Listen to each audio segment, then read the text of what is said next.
Chapter 4, The Bicameral Mind. We are conscious human beings. We are trying to understand human nature. The preposterous hypothesis we have come to in the previous chapter is that at one time human nature was split in two, an executive part called a god and a follower part called a man. Neither part was conscious. This is almost incomprehensible to us. And since we are conscious and wish to understand, we wish to reduce this to something familiar in our experience, as we saw was the nature of understanding in chapter 2. And this is what I shall attempt in the present chapter, the bicameral man. Very little can be said to make the man side of it seem familiar to us, except by referring back to the first chapter to remember all the things we do without the aid of consciousness. But how unsatisfying is a list of knots? Somehow we still wish to identify with Achilles. We still feel that there absolutely must be something he feels inside. What we are trying to do is to invent a mind space and a world of analog behaviors in him, just as we do in ourselves and our contemporaries. And this invention, I say, is not valid for Greeks of this period. Perhaps a metaphor of something close to that state might be helpful. In driving a car, I am not sitting like a backseat driver directing myself, but rather find myself committed and engaged with a little consciousness. In fact, my consciousness will usually be involved in something else, in a conversation with you if you happen to be my passenger, or in thinking about the origin of consciousness, perhaps. Perhaps. My hand, foot, and head behavior, however, are almost in a different world. In touching something, I am touched. In turning my head, the world turns to me. In seeing, I am related to a world I immediately obey in the sense of driving on the road and not on the sidewalk. And I am not conscious of any of this. And certainly not logical about it.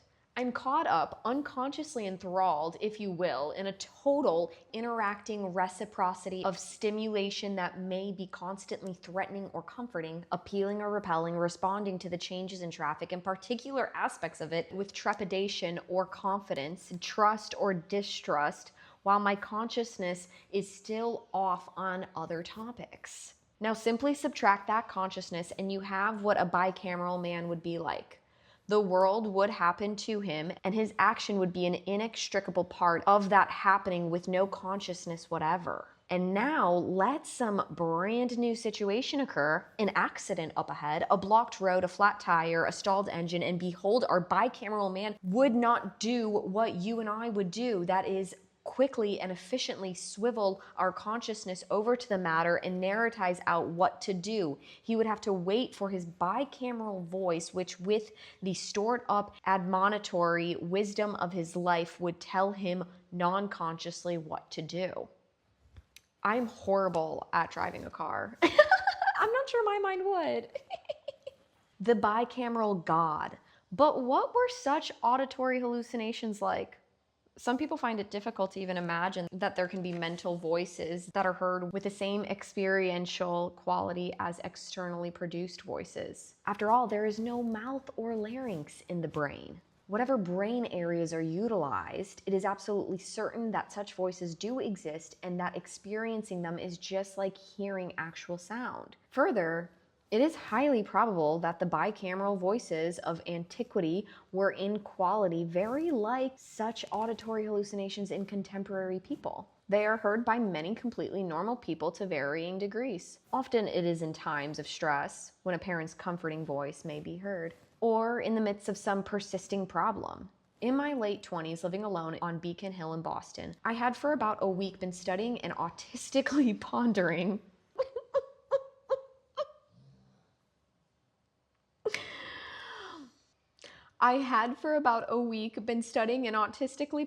some of the problems in this book, particularly the question of what knowledge is and how can we know anything at all. My convictions and misgivings had been circling about through the sometimes precious fogs of epistemology.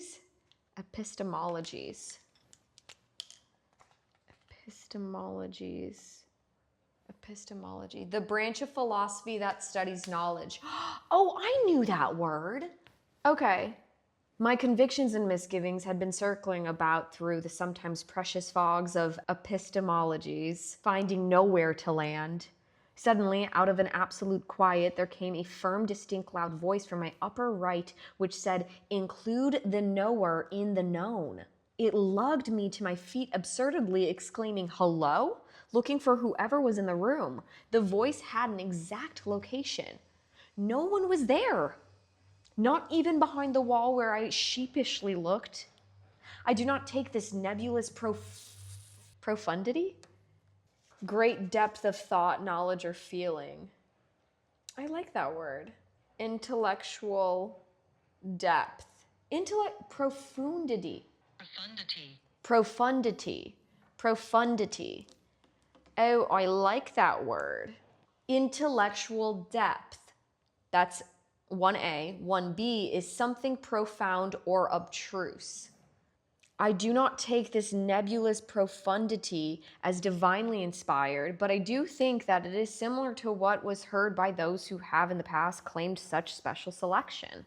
Such voices may be heard by perfectly normal people on a more continuing basis. After giving lectures on the theory in this book, I have been surprised at members of the audience who have come up afterwards to tell me of their voices. One young biologist's wife said that almost every morning as she made the beds and did the housework, she had long, informative, and pleasant conversations with the voice of her dead grandmother, in which the grandmother's voice was actually heard. This came as something of a shock to her alarmed husband, for she had never previously mentioned it, since hearing voices is generally supposed to be a sign of insanity, which in distressed people, of course it is. But because of the dread surrounding this disease, the actual incidence of auditory hallucinations in normal people on such a continuing basis is not known. The only extensive study was a poor one done in the last century in England. Only hallucinations of normal people when they were in good health were counted.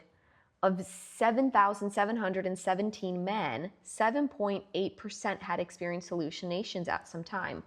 Among 7,599 women, the figure was 12%.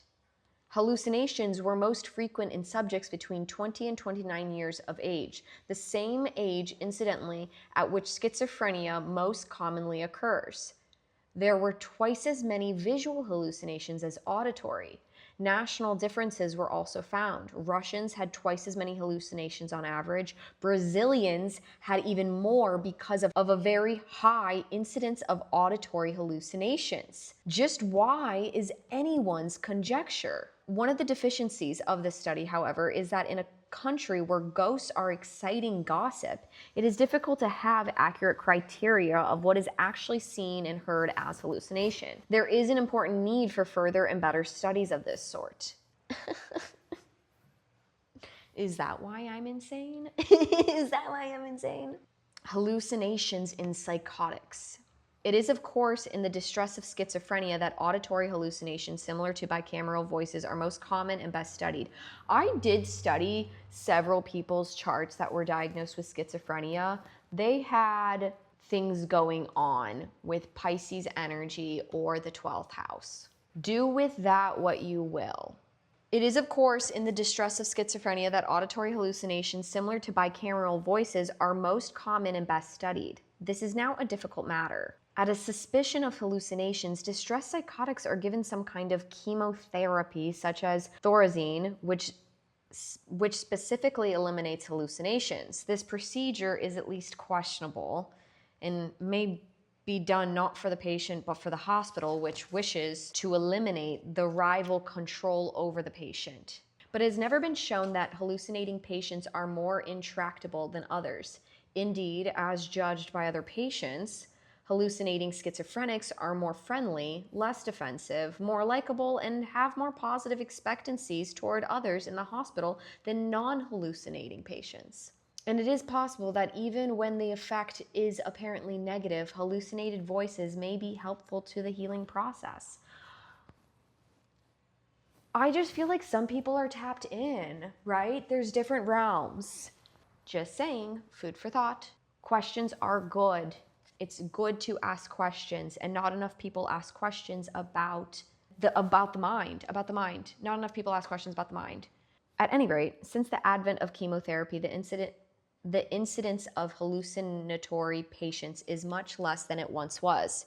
Recent studies have revealed a wide variation among different hospitals, ranging from 50% of psychotics in the Boston City Hospital to 30% in a hospital in Oregon, and even lower in hospitals with long-term patients under considerable sedation. Thus, in what follows, I am leaning more heavily on some of the older literature in the psychoses, such as Bueller's great classic Dementia Praecox, in which the hallucinatory aspect of schizophrenia in particular is more clearly seen. This is important if we are to have an idea of the nature and range of the bicameral voices heard in the early civilizations. The character of the voices. The voices in schizophrenia take any and every relationship to the individual. They converse, threaten, curse, criticize, consult, often in short sentences. They admonish, console, mock, command, or sometimes simply announce everything that's happening. They yell. Wait. That one Will Ferrell movie, Stranger Than Fiction.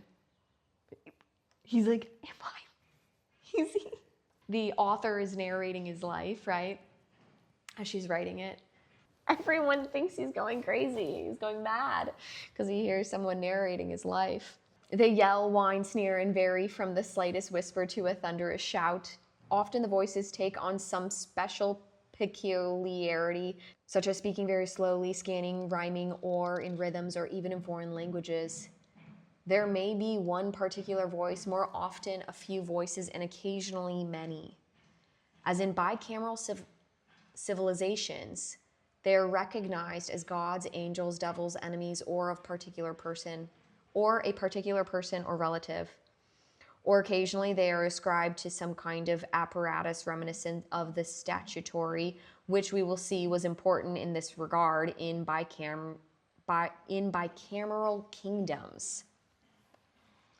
Sometimes the voices bring patients to despair, commanding them to do something and then viciously reproaching them after the command is carried out. Sometimes they are in dialogue as of two people discussing the patient. Sometimes the roles of pro and con are taken over by the voices of different people. The voice of his daughter tells a patient he's going to be burnt alive, while the mother's voice says he will not be burnt.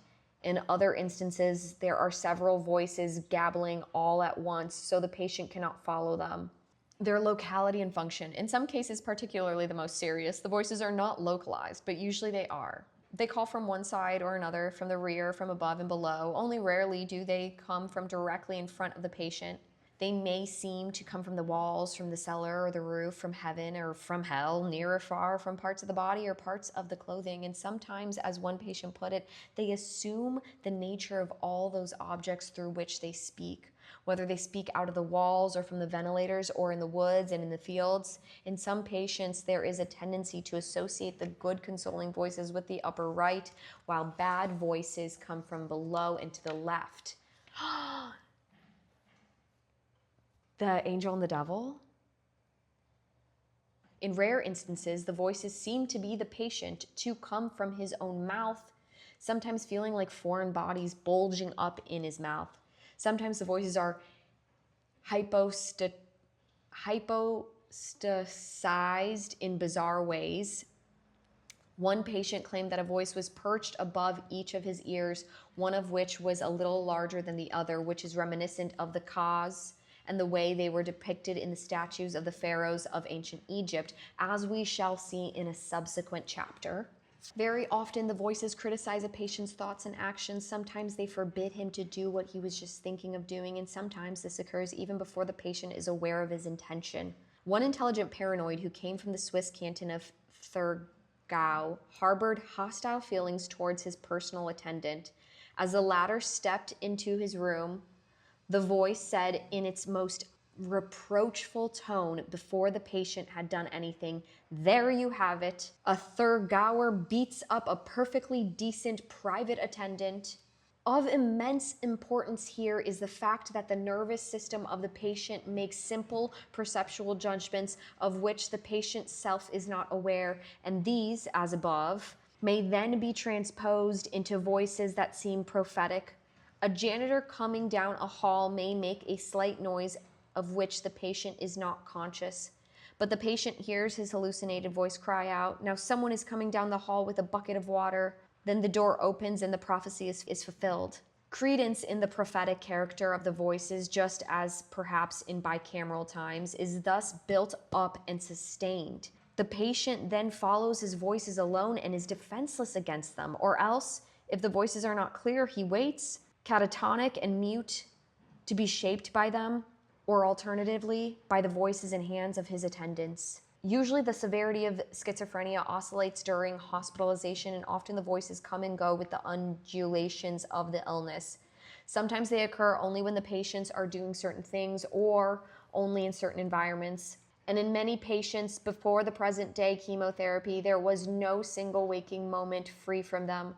When the illness is most severe, the voices are loudest and come from outside.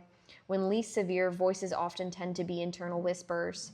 And when internally localized, their auditory qualities are sometimes vague. A patient might say, "They are not at all real voices, but merely reproductions of the voices of dead relatives." Particularly intelligent patients in mild forms of the illness are often not sure whether they are actually hearing the voices or whether they are only compelled to think them like audible thoughts or soundless voices or hallucinations of meanings. Hallucinations must have some innate structure in the nervous system underlying them. We can see this clearly by studying the matter in those who have been profoundly deaf since birth or very early childhood, for even they can somehow experience auditory hallucinations.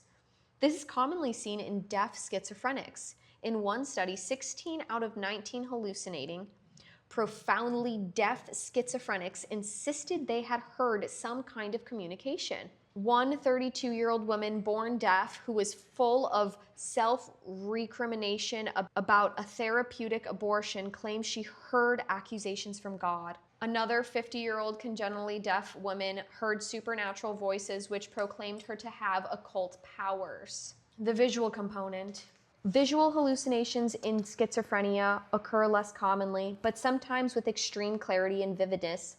One of my schizophrenic subjects, a vicarious 20-year-old writer of folk songs, had been sitting in a car for a long time, anxiously waiting for a friend. A blue car coming along the road suddenly, oddly, slowed, turned rusty brown, then grew huge gray wings and slowly flapped over a hedge and disappeared. Her greater alarm, however, came when others in the street behaved as if nothing extraordinary had happened. Why? Unless all of them were somehow in league to hide their reactions from her. And why should that be? It is often the narratization of such false events by consciousness, fitting the world in or around them in a rational way that brings on other tragic symptoms. It is interesting that profoundly deaf schizophrenics who do not have auditory hallucinations often have visual hallucinations of sign language. A 16-year-old girl who became deaf at the age of 8 months indulged in bizarre communication with empty spaces and gesticulated to the walls. I'm guessing, speaking of sign language. An older congenitally deaf woman communicated with her hallucinated boyfriend in sign language.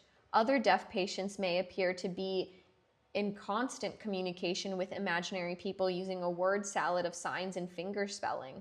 One 35-year-old deaf woman who lost her hearing at the age of 14 months lived a life of unrestrained promiscuity, alternating with violent temper outbursts. On admission, she explained in sign language that every morning a spirit dressed in a white robe came to her, saying things in sign language which were at times frightening and which set the pace of her mood for the day. Yeah, that would suck. Your morning does definitely set the tone of the day.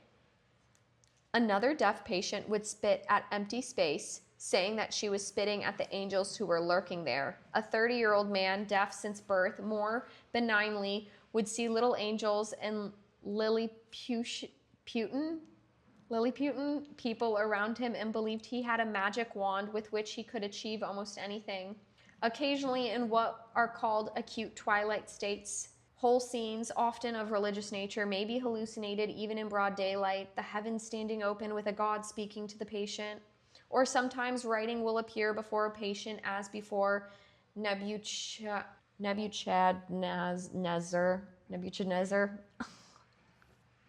A paranoid patient saw the word poison in the air at the very moment when the attendant made him take his medicine.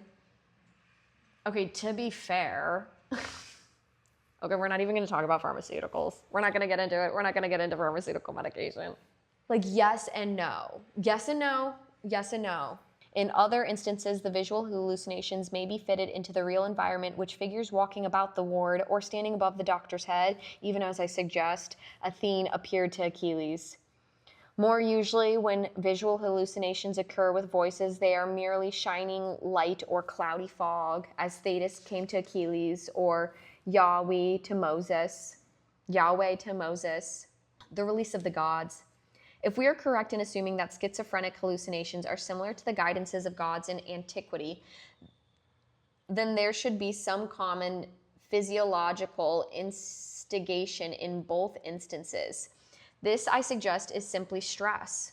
In normal people, as we have mentioned, the stress threshold for release of hallucinations is extremely high. Most of us need to be over our heads in trouble before we would hear voices. But in psychosis-prone persons, the threshold is somewhat lower, as if the girl I described only anxious waiting in a parked car was necessary. This is caused, I think, by the buildup in the blood of breakdown products of stress-produced adrenaline, which the individual is, for genetical reasons, unable to pass through the kidneys as fast as a normal person. It all is connected. I really want to see these people's birth charts, though, more than anything. During the eras of the bicameral mind, we may suppose that the stress threshold for hallucinations was much, much lower than either normal people or schizophrenics today. The only stress necessary was that which occurs when a change in behavior is necessary because of some novelty in a situation. Anything that could not be dealt with on the basis of habit, any conflict between work and fatigue, between attack and flight, any choice between whom to obey and what to do, anything that required any decision at all was sufficient to cause an auditory hallucination. It has now been clearly established that decision-making, and I would like to remove every trace of conscious connotation from the word decision, is precisely what stress is. If rats have to cross an electrical grid each time they wish to get food and water, such rats develop ulcers. Just shocking, the rats does not do this to them. There has to be the pause of conflict or the decision-making stress of whether to cross a grid or not to produce this effect. If two monkeys are placed in harness in such a way that one of the monkeys can press a bar at least once every 20 seconds to avoid a periodic shock to both monkeys' feet, within 3 or 4 weeks, the decision-making monkey will have ulcers while the other equally shocked monkey will not. It is the pause of unknowingness that is important. For if the experiment is so arranged that an animal can make an effective response and receive immediate feedback of his success, executive ulcers, as they are often called, do not occur. So Achilles, repulsed by Agamemnon, in decision stress by the Gray Sea, hallucinates Thetis out of the mists. So Hector, faced with the decision suffering of whether to go outside the walls of Troy to fight Achilles or stay within them, in the stress of the decision hallucinates the voice that tells him to go out.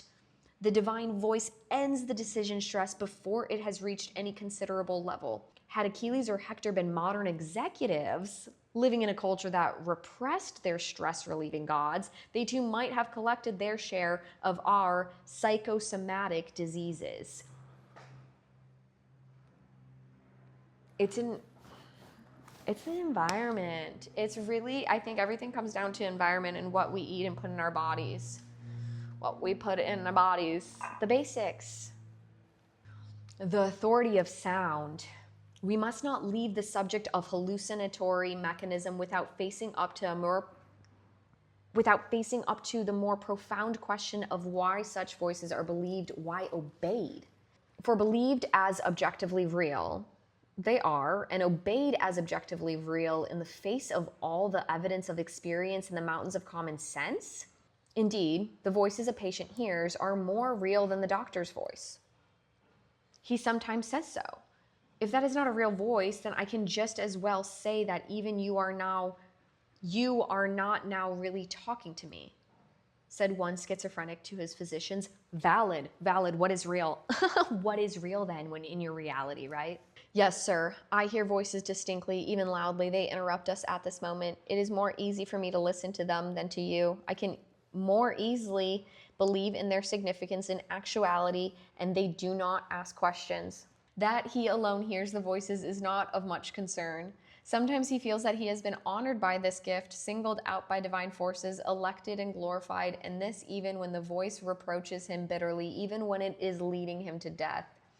He is somehow face to face with elemental auditory powers, more real than wind or rain or fire, powers that deride and threaten and console, powers that he cannot step back from and see objectively. I mean, they are kind of powers in a sense. Words are just containers for concepts.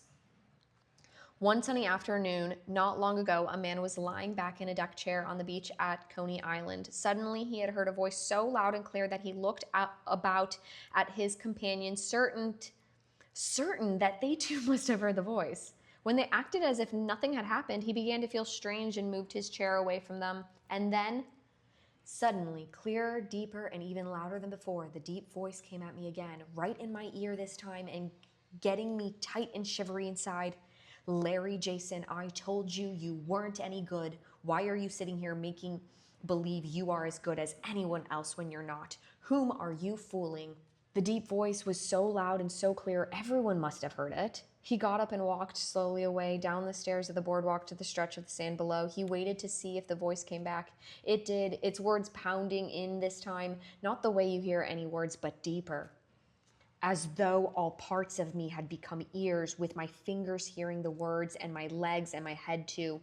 You're no good, the voice said slowly in the same deep tones. You've never been any good or use on earth. There is the ocean. You might as well drown yourself. Just walk in and keep walking. As soon as the voice was through, I knew by this cold command I had to obey it. The patient walking the pounded sands of Coney Island heard his pounding voices as clearly as Achilles heard Thetis along the misted shore of the Aegean. And even as Agamemnon had to obey the cold command of Zeus, or Paul the command of Jesus before Damascus, so Mr. Jason waded into the Atlantic Ocean to drown. Against the will of his voices, he was saved by lifeguards and brought to Bellevue Hospital, where he recovered to write of this bicameral experience. In some less severe cases, the patients were accustomed to the voices, can learn to be objective toward them, and to attenuate their authority. But almost all autobiographies of schizophrenic patients are consistent in speaking of the unquestioning submission, at least at first, to the commands of the voices. Why should this be so? Why should such voices have authority either in Argos, on the road to Damascus, or the shores of Coney Island? Sound is a very special modality. We cannot handle it. We cannot push it away. We cannot turn our backs to it. We can close our eyes, hold our noses, withdraw from touch, refuse to taste. We cannot close our ears, though we can partly muffle them. Sound is the least controllable of all sense modalities, and it is this that is the medium of the most intricate of all evolutionary achievements, language. We are therefore looking at a problem of considerable depth and complexity. The control of obedience. Consider what it is to listen and to understand someone speaking to us. In a certain sense, we have to become the other person, or rather, we let him become part of us for a brief second. We suspend our own identities, after which we come back to ourselves and accept or reject what he has said. But that brief second of dawdling identity is the nature of understanding language. And if that language is a command, the identification of understanding becomes the obedience. To hear is actually a kind of obedience. Indeed, both words come from the same root, and therefore were probably the same word originally. This is true in Greek, Latin, Hebrew, French, German, Russian, as well as English, where obey comes from the Latin obedire. Obidar. I don't know how to speak Latin. Which is a composite of ob plus audere, to hear, facing someone. The problem is the control of such obedience. This is done in two ways. The first, but less important, is simply by spatial distance. Think, if you will, of what you do when hearing someone else talk to you. You adjust your distance to some culturally established standard. When the speaker is too close, it seems he is trying to control your thoughts too closely. When too far, he's not controlling them enough for you to understand his comfortability. If you are from an Arabian country, a face-to-face distance of less than 12 inches is comfortable. But in more northern countries, the conversation distance most comfortable is almost twice that. A cultural difference, which in social exchanges can result in a variety of international misunderstandings. See, the more you study, the more you travel, the more you learn, the more you understand. To converse with someone at less than the usual distance means at least an attempted mutuality of obedience and control, as, for example, in a love relationship or in a face-to-face threatening of two men about to fight. To speak to someone within that distance is to attempt to truly dominate him or her. To be spoken to within that distance and there remain results in the strong tendency to accept the authority of the person who is speaking. The second and more important way that we control other people's voice authority over us is by our opinions of them. Why are we forever judging, forever criticizing, forever putting people in categories of faint praise or reproof? We constantly rate others and pigeonhole them in often ridiculous status hierarchies simply to regulate their control over us and our thoughts. Our personal judgments of others are filters of influence. If you wish to release another's language power over you, simply hold him higher in your own private scale of esteem. And now consider what it is like if neither of these methods available, because there's no person there, no point of space from which the voice emanates, a voice that you cannot back off from, as close to you as everything you call you, when its presence eludes all boundaries, when no escape is possible, flee and it flees with you. A voice unhindered by walls or distances, undiminished by mufflings one's ears, nor drowned out with anything, not even one's own screaming. How helpless the hearer! And if one belonged to a bicameral culture where the voices were recognized as at the utmost top of the hierarchy, taught you as gods, kings, and majesties that owned you, head, heart, and foot, the omniscient, omnipotent voices that could not be categorized as beneath you, how obedient to them the bicameral man. The explanation of volition in subject conscious men is still a profound problem that has not reached any satisfactory solution. But in bicameral men, this was volition. Another way to say it is that volition came as a voice that was in the nature of neurological command, in which the command and the action were not separated, in which to hear was to obey. And that is the end of chapter 4. And I will see you tomorrow for chapter 5.